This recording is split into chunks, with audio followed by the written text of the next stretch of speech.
LPU ప్లేస్మెంట్ల రికార్డులు సృష్టిస్తోంది. Final year student 2.5 కోట్ల ప్యాకేజ్ పొందుతున్నారు. 1700 మందికి పైగా ఎల్పీయూ స్టూడెంట్స్ 10 లక్షల నుంచి 2.5 కోట్ల ప్యాకేజెస్ పొందారు.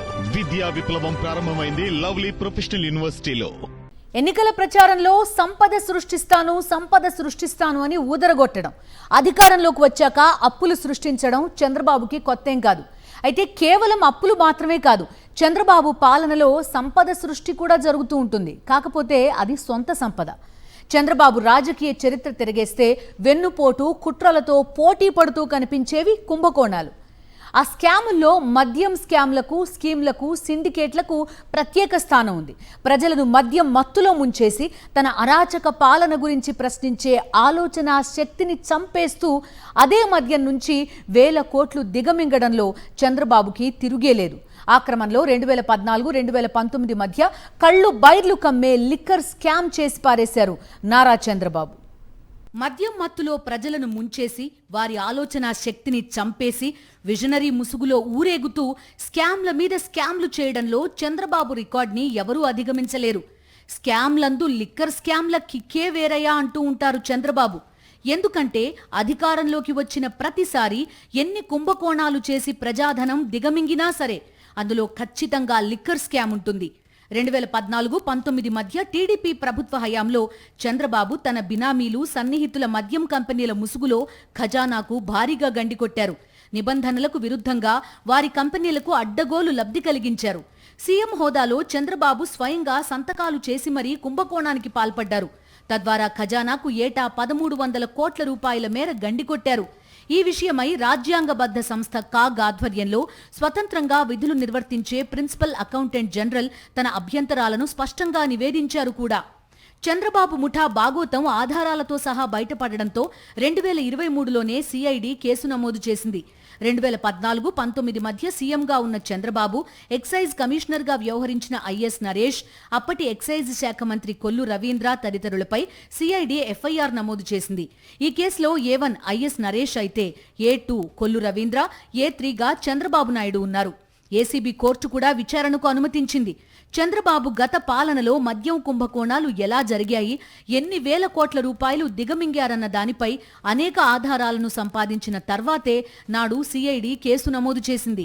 నాటి చంద్రబాబు పాలనలో మద్యం స్కామ్లే కాదు, దిక్కుమాలిన బ్రాండ్స్ అన్నింటినీ ఆంధ్రప్రదేశ్కి తీసుకొచ్చారు. మరింత దారుణమైన విషయం ఏంటంటే 2019లో జగన్ సీఎం అయ్యాక తాను సీఎంగా ఉన్నప్పుడు తీసుకొచ్చిన బ్రాండ్స్ అన్నీ జగన్ పాలనలోనే రాష్ట్రంలోకి వచ్చినట్టు అసత్య ప్రచారం మొదలుపెట్టారు చంద్రబాబు. పవర్ స్టార్, లెజెండ్ ఈ పేర్లు వింటుంటే టీడీపీ కూటమిలోని నాయకుల బిరుదులేమైనా గుర్తుకొస్తున్నాయా? ఇవన్నీ మద్యం బ్రాండ్లు.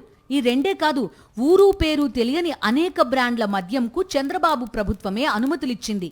దాదాపు 200 రకాల బ్రాండ్లను మార్కెట్లో ప్రవేశపెట్టి ప్రజల ప్రాణాలతో చెలగాటం ఆడింది. 2017 నవంబర్ 22న చంద్రబాబు ప్రభుత్వం ప్రెసిడెంట్ మెడల్ బ్రాండ్కి అనుమతినిచ్చింది. High voltage gold, SNG 10,000, British Empire super strong premium beer, British Empire ultra brand beer ఉత్పత్తులకు 2017 జూన్ 7న చంద్రబాబు ప్రభుత్వం ఓకే చెప్పింది. 1 కాదు 2 కాదు, మొత్తం 200 రకాల దిక్కుమాలిన బ్రాండ్లకు నాడు సీఎంగా అనుమతినిచ్చిన చంద్రబాబు తిరిగి జగన్ ప్రభుత్వం మీద విషప్రచారం మొదలుపెట్టారు. నాడు ముఖ్యమంత్రి హోదాలో జగన్మోహన్ రెడ్డి అసెంబ్లీ సాక్షిగా చంద్రబాబు కుట్ర బట్టబయలు చేశారు. బ్రాండ్లన్నీ కూడా వీరు ప్రచారం చేస్తున్న ప్రతి ఒక్క బ్రాండ్ కూడా అధ్యక్ష మన హయాంలో వచ్చింది కాదు, చంద్రబాబు బ్రాండ్లే అధ్యక్ష. ఇవన్నీ ఆయన గారి హయాంలోనే వచ్చినవి. అంటే అధ్యక్ష ఇవన్నీ కూడా అధ్యక్ష ఆయన ప్రచారం చేస్తున్న ప్రతి ఒక్క బ్రాండ్ కూడా అధ్యక్ష చంద్రబాబు బ్రాండే అధ్యక్ష. అంటే జగనన్న అమ్మఒడి, వైఎస్ఆర్ ఆసరా, వైఎస్ఆర్ చేయూత, వైఎస్ఆర్ జగనన్న ఇళ్ల పట్టాలు, ఇల్లు, దిశ ఇవన్నీ మన బ్రాండ్స్ అయితే అధ్యక్ష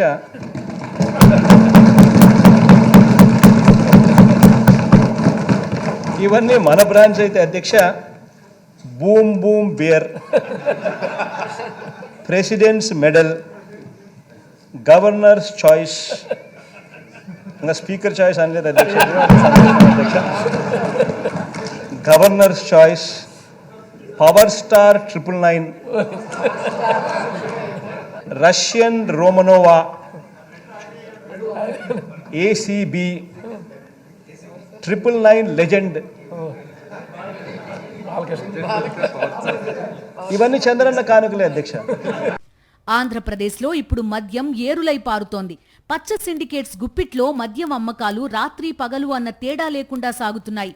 2014 నుంచి 5 ఏళ్ల పాటు కూడా ఇదే తరహాలో మద్యం దందా నడిపారు. అదే సమయంలో మద్యం స్కామ్లు కూడా చేశారు.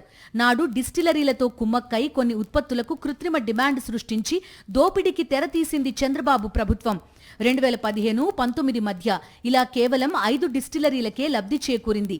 వీరి నుంచే 50% పైగా కొనుగోళ్లు చేశారు.